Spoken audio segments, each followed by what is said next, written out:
اعوذ باللہ من الشیطان الرجیم بسم اللہ الرحمن الرحیم یا ایہا الذین آمنوا لا یبلونکم اللہ بشیء من الصید تنالہ ایدیکم ورماحکم لیعلم اللہ اللہ اکبر۔ ہمارے آج کے سبق کا آغاز سورہ مائدہ آیت نمبر 94 اور آیت نمبر 95 آج ہم یہ پڑھیں گے۔ آیت نمبر 96 میں بھی اس کے ساتھ کا مضمون ہے، کوشش ہوگی کہ ہم وہ بھی پڑھ لیں۔ جب کوئی شخص حالت احرام میں ہوتا ہے، ان آیات کو ذرا سمجھیں۔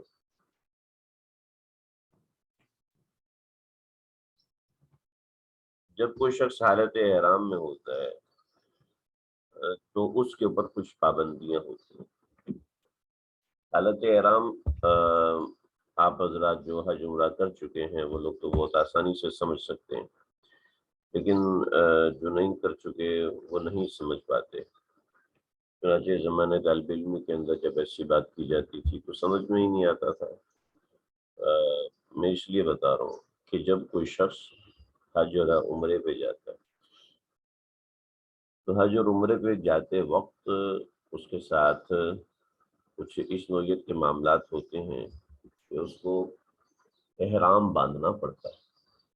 ایک خاص لمیٹیشن سے گزرنے کے لیے اس کو احرام باندھنا پڑتا ہے۔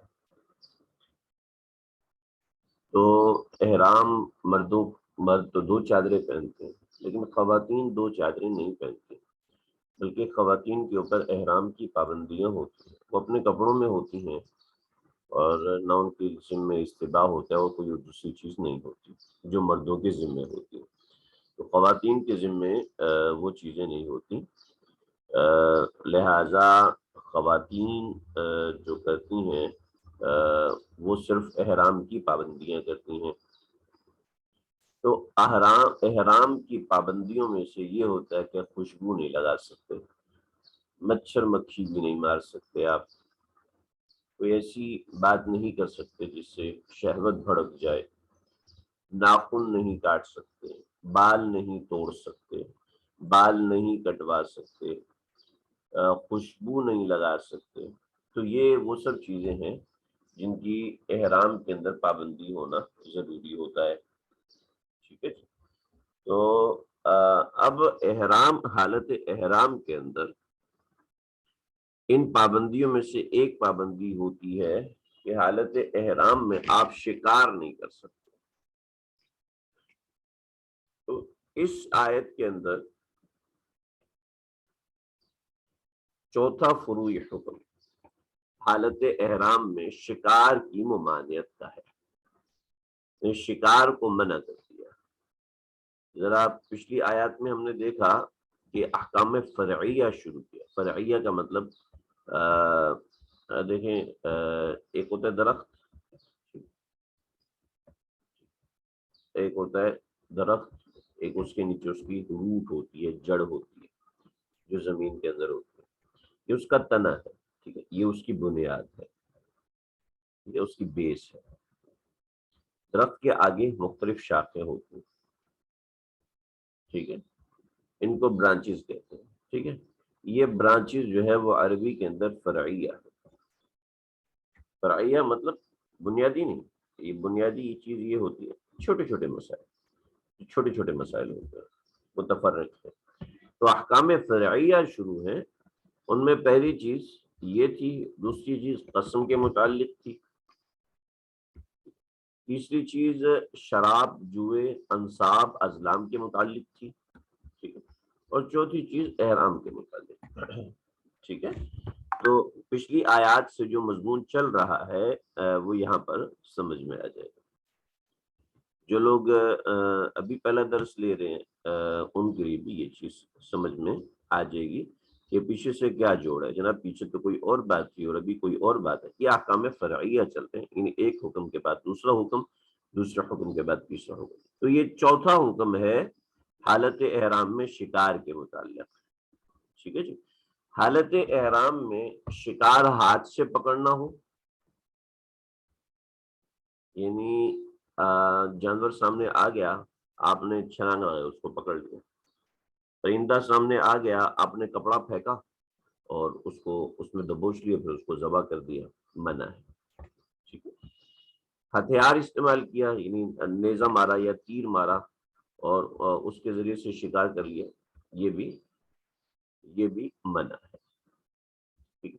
دونوں صورتوں میں شکار کرنا منع ہے۔ اب اس آیت کو سمجھیں، امید ہے بات سمجھ میں آ گئی ہوگی، مجھے دہرانے کی ضرورت نہیں محسوس ہو رہی۔ یا ایھا الذین آمنوا، اے ایمان والو، لیبلونکم اللہ بشیء، ضرور اللہ تم کو آزمائیں گے، بشیء من الصید، بشیء من الصید، شکار میں سے کسی چیز سے،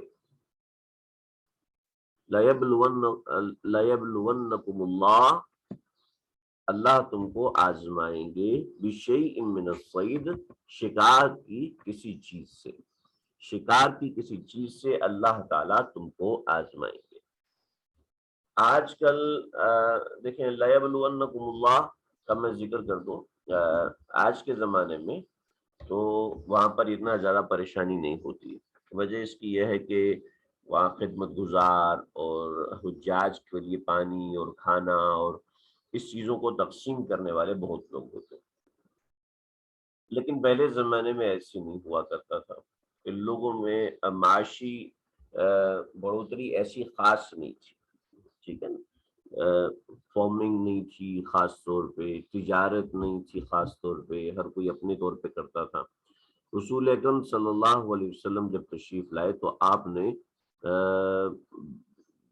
جیسے IRR جو ہوتا ہے انٹرنیشنل ریلیشن شپ ریسورسز، انٹرنیشنل ریلیشن شپ ریسورسز آپ صلی اللہ علیہ وسلم نے قائم کرنا شروع کیے، یعنی آپ نے عالم کو اقتصاد کی طرف متوجہ فرمایا، آپ نے بادشاہوں کو خط لکھے، دوسری حکومتوں سے تعلقات بنائے اور دوسری حکومتوں سے دوستانہ مراسم قائم کیے، اس میں نکاح فرمائے، ان کو ہدایہ بھیجے اور خود ان کے ہدایہ قبول فرمائے، یعنی ان کو گفٹس دیے اور ان چیزوں کو قبول کیا، تو اب پھر یہ انٹرنیشنل ریلیشن شپ قائم ہوا۔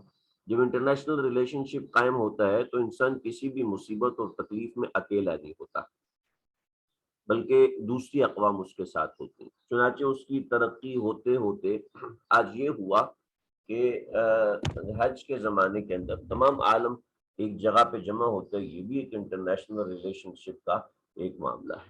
تو پہلے زمانے میں یہ ریسورسز کو اتنے نہیں تھے، تو وہاں پر لوگ جو ہے کھانا لے کے جاتے تھے، نہ تو وہاں فریج ہوتا تھا اور نہ اس طرح کی چیز، تو کھانا میکزیمم 3 دن 2 دن 1 دن چلتا تھا۔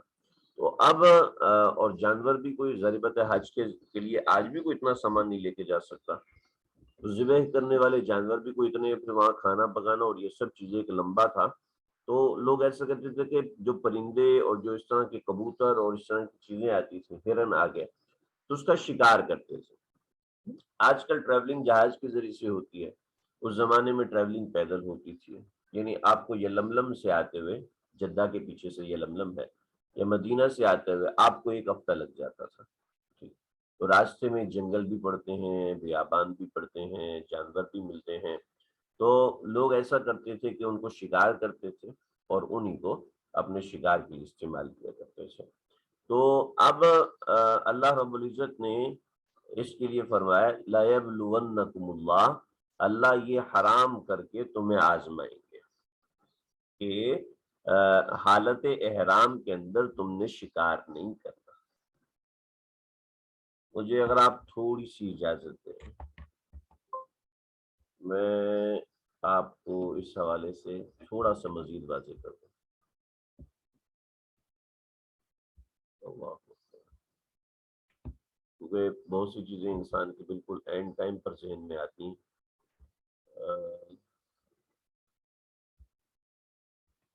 تو اینڈ ٹائم پر جب ذہن میں آتی ہے تو انسان کچھ کر نہیں سکتا، یہ پہلے سے آپ جتنا بھی سوچ لیں۔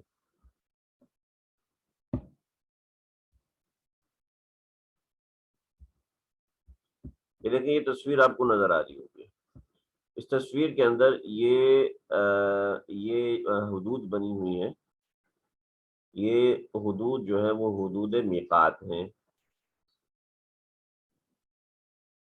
ٹھیک ہے. اور یہ جو حدود ہیں، جو گرین ایریا ہے، یہ حدود حرم ہے.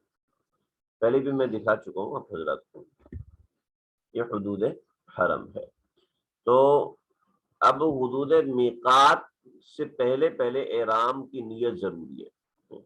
امید ہے یہ آپ کو نظر آ رہا ہوگا. حدود میقات سے پہلے پہلے یہ احرام کی نیت ہونا ضروری ہے. تو جب حدود میقات کے بعد یہاں سے، جیسے ذوالحلیفہ ہے مدینہ منورہ، یہاں سے لے کے یہاں تک 1 ہفتے کا سفر ہے. ٹھیک ہے. ایسی جدہ کے پیچھے کا علاقہ، میں غلطی سے یلملم بول رہا تھا، یلملم نہیں ہے بلکہ یہ شاید یمن کا علاقہ، مجھے اس وقت ذہن میں نہیں. ٹھیک ہے. یہ یہاں سے لے کے یہاں تک کا سفر 3 سے 4 دن کا ہے. یلملم سے مکے کا سفر یہ 3 سے 4 دن کا ہے. تو جب آپ نے احرام باندھ لیا تو اس پورے ایریے میں جو جانور آئے گا اس کو آپ شکار نہیں کر سکتے. امید ہے بات سمجھ میں آ گئی. اب دیکھیں ذرا،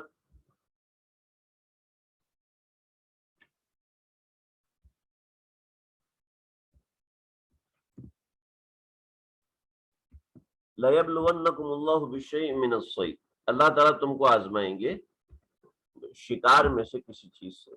کون سا شکار؟ تَنَالُهُ أَيْدِيكُمْ، شکار بھلے سے تمہارے ہاتھ کی حد میں آئے. تنالو، نالا ینیلو نیلن، مطلب یہ ہے کہ ایکسس میں آنا. ٹھیک ہے. پکڑ میں آنا. تنالو ایدیکم، جس کو تم پکڑ سکو، ایدیکم اپنے ہاتھوں سے. جسے میں نے بتایا کپڑا پھینک کے چڑیا پکڑ لیتے ہیں لوگ، کپڑا پھینک کے کوئی پرندہ پکڑ لیتے ہیں، جال پھینک کے ہاتھ کی ایکسس میں. وَرِمَاحُكُمْ، اور تمہارے نیزے کی ایکسس میں، نیزے کی حد میں، یعنی نیزے کے ذریعے سے جو تم شکار کرتے ہو. اللہ تعالیٰ ان دونوں چیزوں سے تم کو آزمائیں گے. لِيَعْلَمَ اللَّهُ، تاکہ اللہ ظاہر کر دے. لِيَعْلَمَ کا مطلب ہے تاکہ اللہ جان لے، لفظی ترجمہ تاکہ اللہ جان لے. حالانکہ اللہ کو تو ہر چیز پہلے سے معلوم ہے نا، تو پھر اللہ کے لیے یہ کہنا کہ اللہ تعالیٰ فلاں چیز جان لے، یہاں پر اور پورے قرآن مجید میں لِيَعْلَمَ اللَّهُ کا لفظی معنی تو یہ ہے، لیکن جو اس کا اصل معنی ہے وہ یہ نہیں ہے، بلکہ اصل معنی ہے تاکہ اللہ لوگوں کے سامنے ظاہر کرتے. کیا؟ من یخافہ بالغیب، جو اللہ سے، من یخافہ، جو اللہ سے ڈرتا ہے، بالغیب، غیب کے ساتھ، یعنی جو غیب پر ایمان لے کے آتی اللہ تعالیٰ سے ڈرتا ہے، تاکہ اللہ اس کو ظاہر کر دے.